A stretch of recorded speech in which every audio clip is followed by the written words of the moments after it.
Hi, I'm Tim McDermott from OSU Extension. Did you know pumpkins can be more than just decorations?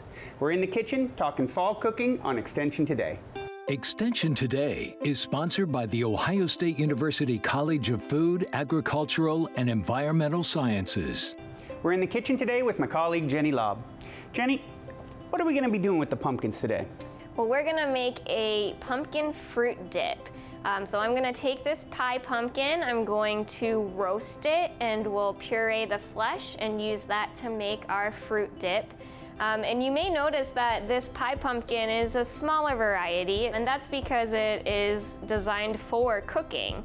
So I'm going to go ahead and start working on this. I'm going to just cut this pumpkin in half. Pie pumpkin is going to be thicker and less stringy. It's better for cooking than a larger pumpkin would be. I'm going to go ahead and scoop out the seeds here. Because we can actually roast the seeds. You don't have to throw them away. I really love roasted pumpkin seeds. Then I'll go ahead and just discard of the stringy flesh in the center before we roast this pumpkin. Once we've cleaned it up as well as we can, we're gonna put this pumpkin cut side down on a baking sheet. We're gonna put this pumpkin in the oven at 400 degrees and let it roast for 35 to 45 minutes. So you can see that the skin got darker. It is soft enough to pierce through with a fork. After letting this pumpkin cool for about 10 minutes, we will scoop out the flesh and put it into a food processor. All right, now we'll process this pumpkin until it's a smooth, uniform consistency.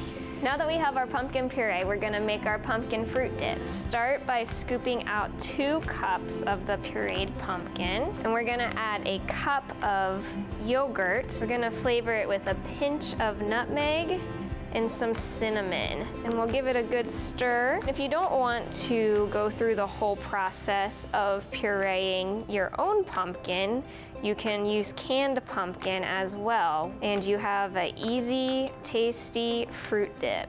You want to give that a taste, Tim? I would love to.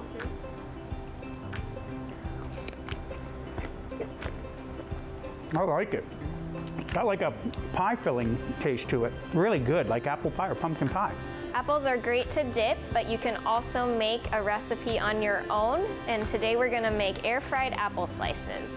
For the air fryer, we're gonna need smaller slices. So I will slice these segments probably into 3 or 4 thin slices a piece. We'll spray them lightly with oil and season them up, but we don't need to add butter or any other type of fat to this recipe. So we are preheating the air fryer to 400 degrees for this recipe. I'm going to put our apples in a layer into the air fryer, season them with just a sprinkling of cinnamon and nutmeg. So we'll start with 8 minutes and check them halfway.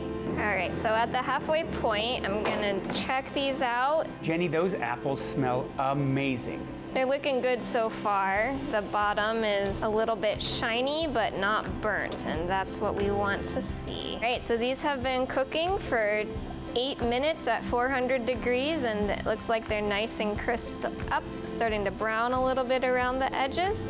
So we'll go ahead and take them out. Ready to give this a try? I am. All right. These look amazing. They taste dynamite. So much flavor. They taste even better than they smell. Jenny, thank you so much for sharing these delicious recipes with pumpkins and apples. There are so many other ways you can prepare these to make healthy and delicious recipes. For more tips and tricks on using your pumpkins and your apples, go to go.osu.edu/Extension Today. Extension Today is sponsored by the Ohio State University College of Food, Agricultural, and Environmental Sciences.